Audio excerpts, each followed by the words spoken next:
राज और जिया ऋण 7/16 और ऋण 13/6 की तुलना कर रहे थे। राज के अनुसार ऋण 7/16 बड़ी परिमेय संख्या है, जबकि जिया का मानना था कि ऋण 13/6 बड़ी परिमेय संख्या यानी रैशनल नंबर है। पता कीजिए दोनों में से कौन सही है।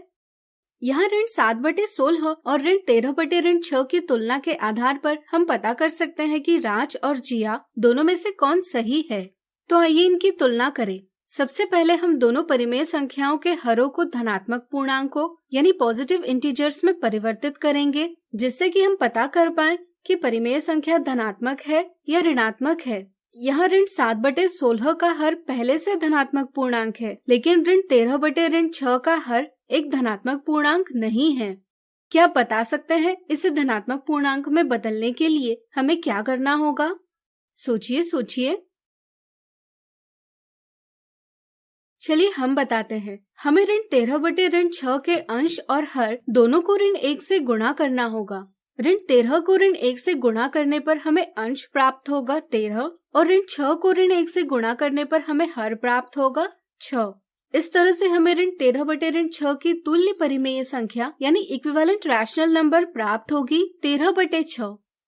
यह एक धनात्मक परिमेय संख्या यानी पॉजिटिव रैशनल नंबर है, लेकिन ऋण 7/16 एक ऋणात्मक परिमेय संख्या है। चूंकि धनात्मक परिमेय संख्या ऋणात्मक परिमेय संख्या से बड़ी होती है, इसलिए हम कह सकते हैं कि 13/6 ऋण 7/16 से बड़ी है, यानी कि ऋण 13/6 ऋण 7/16 से बड़ी है।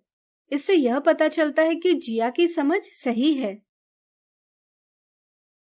अगला उदाहरण, निम्नलिखित संख्याओं को आरोही क्रम यानी असेंडिंग ऑर्डर और अवरोही क्रम यानी डिसेंडिंग ऑर्डर में व्यवस्थित कीजिए। यहाँ इतनी सारी संख्याओं की तुलना करना आसान बनाने के लिए हम धनात्मक परिमेय संख्याओं को इन संख्याओं के समूह से अलग करेंगे और इन्हें किसी क्रम में व्यवस्थित करेंगे। इसी प्रकार एक ऋणात्मक परिमेय संख्याओं को समूह से अलग निकालकर उसी क्रम में व्यवस्थित करेंगे। और जैसा कि हमें पता है, ऋणात्मक संख्याएं 0 से छोटी होती है और धनात्मक संख्याएं 0 से बड़ी होती है। इस समझ के उपयोग से हम सभी संख्याओं को व्यवस्थित करेंगे। तो आइए पहले धनात्मक परिमेय संख्याओं को आरोही क्रम में व्यवस्थित करें। यहाँ धनात्मक परिमेय संख्याएं हैं 1/2, 3/10 और 5/2। चलिए इन्हें संख्या रेखा पर व्यक्त करें।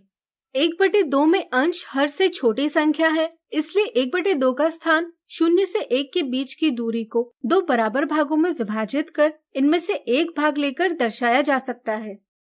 इसी तरह 3/10 का स्थान 0 से 1 के बीच की दूरी को 10 बराबर भागों में विभाजित कर इनमें से 3 भाग लेकर दर्शाया जा सकता है। क्या आप बता सकते हैं 5/2 का स्थान कैसे दर्शाया जाएगा? सोचिए।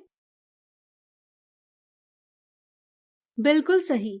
हम देखते हैं कि 5/2 का अंश हर से बड़ा है, यानी कि यह संख्या 1 से बड़ी है। अगर हम 5 को 2 से विभाजित करेंगे तो हमें 2 पूर्ण और शेष 1/2 प्राप्त होगा, यानी कि हम 5/2 को 2 और 1/2 इस प्रकार लिख सकते हैं। इस रूप से हमें यह पता चलता है कि 5/2 का स्थान 2 और 3 के बीच है। सही स्थान ज्ञात करने के लिए हम 2 और 3 के बीच की दूरी को 2 बराबर भागों में विभाजित करेंगे और इनमें से एक भाग लेकर 5/2 दर्शाएंगे।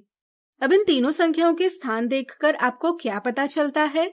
सोचिए।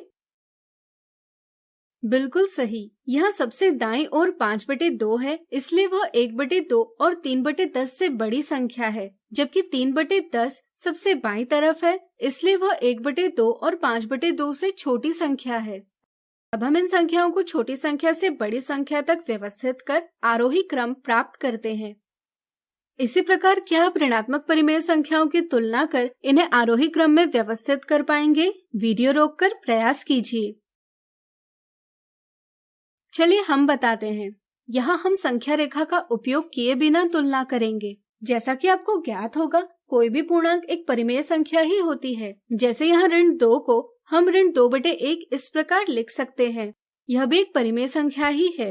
वैसे तो हम इन संख्याओं की तुलना 2-2 संख्याएं लेकर कर सकते हैं, लेकिन लसक के उपयोग से इनकी तुलना एक साथ भी की जा सकती है। आइए इसे समझें। यहाँ ऋण 6/7, ऋण 5/6 और ऋण 2/1 के हर क्रमशः 7, 6 और 1 है, इनका लसव यानी एलसीएम है 42।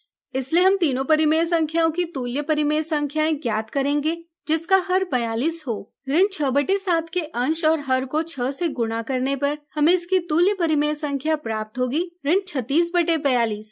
कभी कभी हम यह नहीं समझ पाते कि कौन सी संख्या से गुणा किया जाना चाहिए, इसलिए चलिए एक और विधि देखते हैं। हर 42 करने के लिए हम ऋण 6/7 को 42/42 से गुणा करेंगे। परिणाम में हम हर 42 रखेंगे, लेकिन अंश के 42 को हर के 7 से भाग देंगे।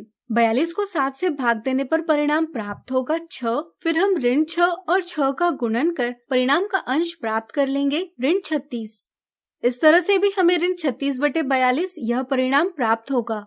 इसी तरह हमें ऋण 5/6 की तुल्य परिमेय संख्या ऋण 35/42 प्राप्त होगी और ऋण 2/1 की तुल्य परिमेय संख्या ऋण 84/42 प्राप्त होगी। अब हर बराबर है, इसलिए इनके अंशों की तुलना कर हम इन्हें आरोही क्रम में व्यवस्थित कर सकते हैं। चूंकि ऋण 84 ऋण 36 से छोटा है और ऋण 36 ऋण 35 से छोटा है, इसलिए हम इन्हें आरोही क्रम में इस तरह से व्यवस्थित कर सकते हैं, यानी कि ऋणात्मक परिमेय संख्याओं का आरोही क्रम इस तरह से व्यवस्थित कर सकते हैं। चूंकि ऋणात्मक परिमेय संख्याएं 0 से छोटी होती है और 0 धनात्मक परिमेय संख्याओं से छोटी संख्या है, इसलिए सभी संख्याओं का आरोही क्रम प्राप्त करने के लिए हम 0 को बीच में रखते हैं। इसके बाईं ओर ऋणात्मक परिमेय संख्याओं का आरोही क्रम रखते हैं और दाईं ओर धनात्मक परिमेय संख्याओं का आरोही क्रम रखते हैं। अगर हम इस क्रम को उल्टा करें तो सभी संख्याएं बड़ी संख्या से छोटी संख्या तक व्यवस्थित हो जाएंगी, यानी कि हमें इनका अवरोही क्रम प्राप्त होगा। इससे अब आपकी परिमेय संख्याओं की तुलना करने की और इन्हें क्रम में व्यवस्थित करने की समझ अच्छे से बन गई होगी।